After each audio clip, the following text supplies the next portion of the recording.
Hello, good evening. I'm Lisa Broom. Acting Education Minister Senator Harry Husbands says once those who have received bursaries are notified, the funds to cover their UE tuition will be disbursed. This was his response to reports over the weekend that the Ministry of Finance never agreed with the Ministry of Education to provide money for bursaries. It comes as the Education Ministry is trying to assist those who cannot afford to pay the new tuition fees at the KFIL campus. We have finished processing the forms, and we will make the final determination about who will be receiving bursaries and who won't be, and so on and so forth, in the not too distant future. Senator Husbands was speaking to the media following the presentation of prizes to several secondary and primary schools which participated in this year's BMEX. Christchurch girls took their top prize in the primary category, while the Ann Hill School placed first among secondary schools. Well, staff and students of the Grisette's Primary School have settled in well in their new accommodation, and officials there say everything has gone according to plan. The students were relocated after a persistently bad odor reportedly caused by fogging disrupted classes from the start of the new school term.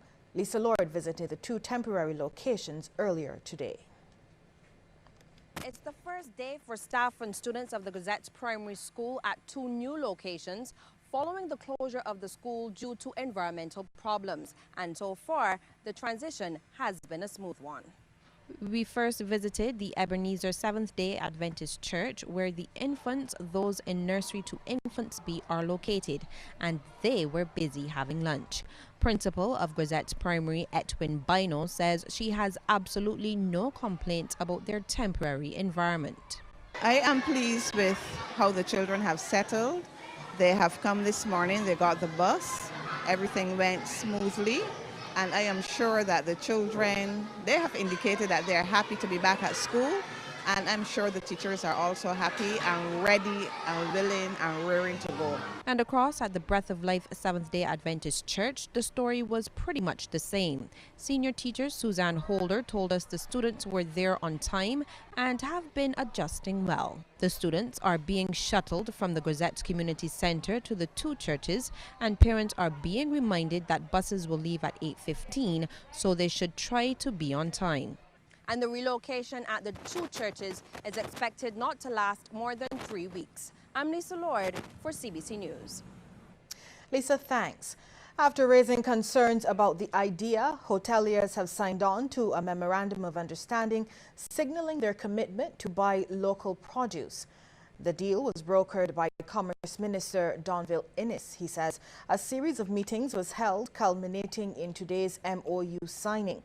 The stakeholders involved included the Barbados Agricultural Society, the Barbados Hotel and Tourism Association, the Intimate Hotels of Barbados, and the Barbados Manufacturers Association. Minister Innes thanked all involved for their commitment to national development. Wise those looking on from the outside may have seen what some may call a war between some groups. At the end of the day, I'm very satisfied that all parties want only what is best for our island.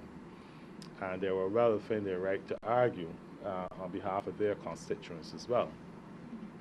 And our discussions today have certainly reflected the level of maturity and patriotism as expected from these groups. BHTA President Sunil Chatrani says, contrary to what was reported in some sections of the media, it was always their intention to sign off on the MOU. As you would expect, negotiating an MOU does not happen overnight. There are certain conditions and requirements that need to be met, and we needed to negotiate that. What I did say at my quarterly meeting was that I did not want this to be a prerequisite for the access into the concessions, because it could have taken us quite a long time to get to this point where we are today. And I am grateful to the Minister, Donville Innes, for facilitating this meeting, for chairing it, and for allowing us to get to this stage. And CEO of the BAS, James Paul, was pleased the MOU, which was negotiated months ago, was finally signed. I want to show the farmers out there that we do intend to represent the interests. I also want to say this, that it's an opportunity that first of all we need to exploit. We've had very useful discussions, as I said before, with Sandals. And I want to say that in terms of the BHTA, we've had very useful discussions with them also. The opportunities that are there. We'll have more news ahead in just a moment, but first, we want to hear from you on the question. At this stage, should the Ministry of Education still go ahead with providing bursaries for UE students? Text yes or no to short code 8111. We'll have the result for you at the end of the news.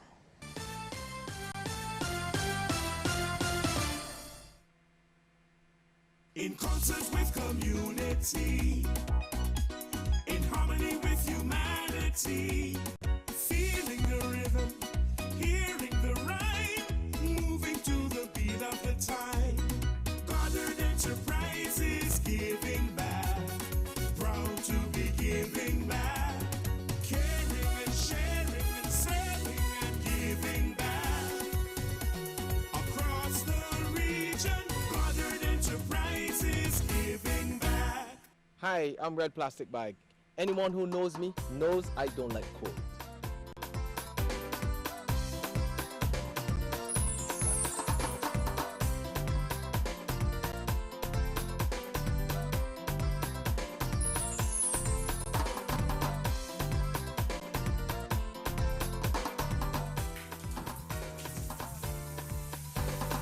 Sunshine reigns in my country. I love it.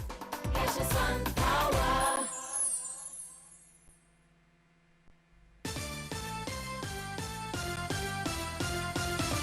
Well, it's monkey business in Thorpe's Cottage, St. George. Residents there say they've had enough of a monkey, causing them headaches for about 5 months now. Shane Seeley visited the district today. This is Deontay Wood, one of several residents in Thorpe's Cottage, who says the monkey has made the area into his personal playground. One time I was outside playing and he came and he pelted a rock at me. I pelt back a rock at him and he catch it and he pelted it back and hit me on my foot. And my niece, Misha, she was outside playing the day and a monkey came and ran her. And Vaughn says the creature has even killed one of her kittens. I want to get rid of him from here. Right. No, I can't handle more. My neighbor next door there, I had to tell her to don't let the monkey kill her because she up and down behind the monkey because he breaking all the plants and everything. Destroying your plants, everything you put out. CBC cameraman Chris Wood is also a resident. He's caught up with the monkey in action on several occasions, and he says the monkey is pure stress. He knocking up all of my walls. I just got to clean my walls sometimes 2 and 3 times a week. He running up on my van.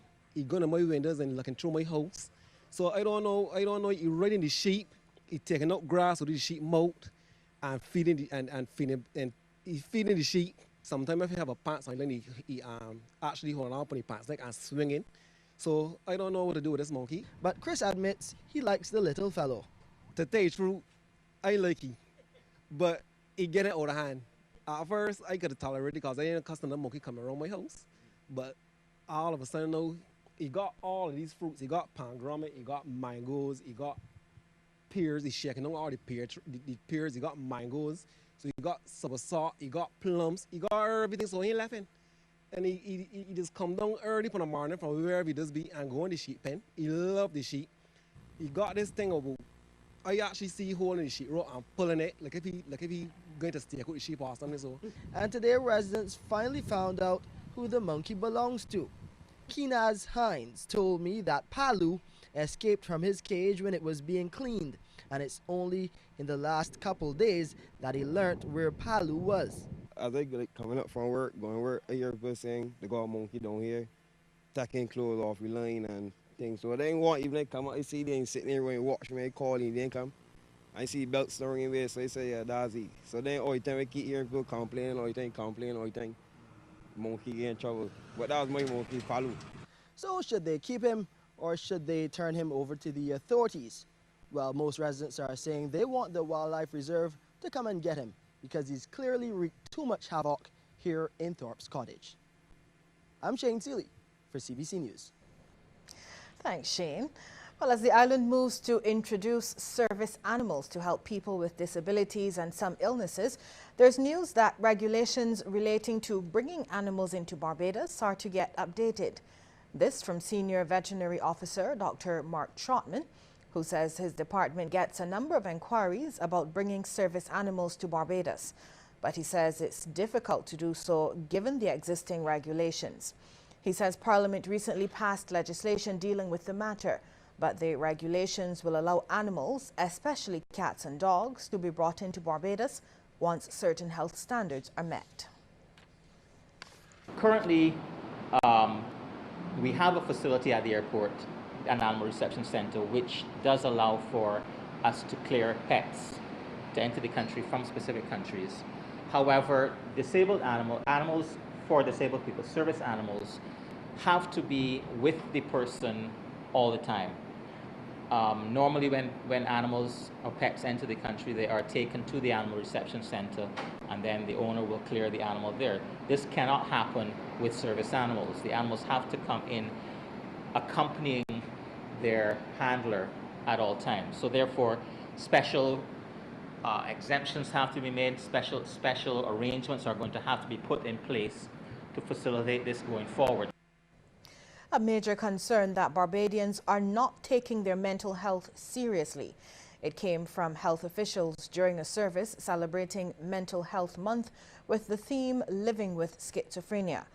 Deputy Permanent Secretary in the Ministry of Health, Cheryl Allen, says while physical health is necessary, mental health is just as important. Mental health, as I said, we take so much for granted. And there's a very thin line between where we are on the continuum of good health. We all propose good healthy practices, good healthy eating for physical health. But mental health can be influenced by so many triggers that we do not recognize and that we take for granted. Meanwhile, Deputy Chairman of the National Mental Health Commission, Dr. Ermine Bell, says health officials are working to improve the qualities of those suffering with mental health issues. The recent approval of the WHO Global Action Plan by our health ministers in the region, which only took place last week actually, puts mental health back in the spotlight and will give us greater incentive to tackle the stigma through a vigorous anti-stigma campaign. The campaign will promote social isolation, early detection, social inclusion, early detection, strong prevention methods, best practice, and as mentioned before, parity of mental and physical health. This is the call of the National Mental Health Commission this evening. Let us pledge to work to enhance the living of those who are suffering with mental illness, and especially those living with schizophrenia. Barbados Ambassador to CARICOM, Robert Bobby Morris, believes the island has not progressed the way it should have since the 1960s.